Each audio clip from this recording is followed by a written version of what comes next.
Good morning, my dear brothers and sisters. A certain turnaround of events happened in our readings today. After Moses spoke with the Lord, his face would always shine.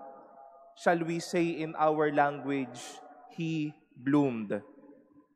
After a certain person found the treasure buried in the field, he went out of joy, buying all that, trying to sell all that he has, and then buying that land.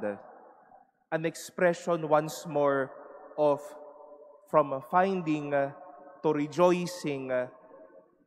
After finding the pearl of great price, tila sinabi ng tao, ito na yon, the pearl of great price. He went to sell all that he has and bought that pearl.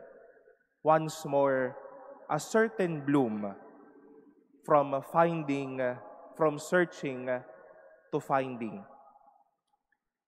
Let us ask ourselves, my dear brothers and sisters, in the span of our years as Catholics, have we ever been into blooming experiences after finding the one, after finding the prize, after finding the Lord? O blooming lang tayo kapag ka nakikilig tayo? Blooming lang tayo kapag ka minamahal tayo? O blooming lang tayo kapag nakikita natin yung taong gusto natin? But seriously, when was the last time we bloomed after encountering the Lord?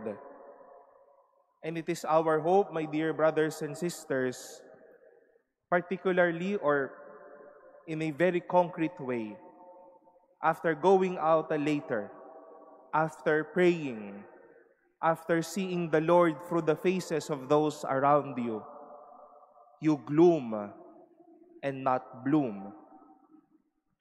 Sana ang makita ng mga taong sa paligid o sasalubong sa atin mamaya ay hindi simangot, hindi sama ng loob, hindi bigat ng ating pagkatao, but they may see that bloom in us. Blooming because we saw the Lord. We found the richness of our life and now we bloom.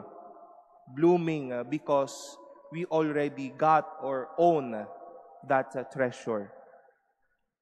And after having our treasure and our pearl, may we bloom and not gloom. Hindi hahayaan ng bawat pagpapakita ng Diyos na mas dumilim ang ating buhay o ang ating sarili. But because we saw the Lord, we got our treasure. We got the best.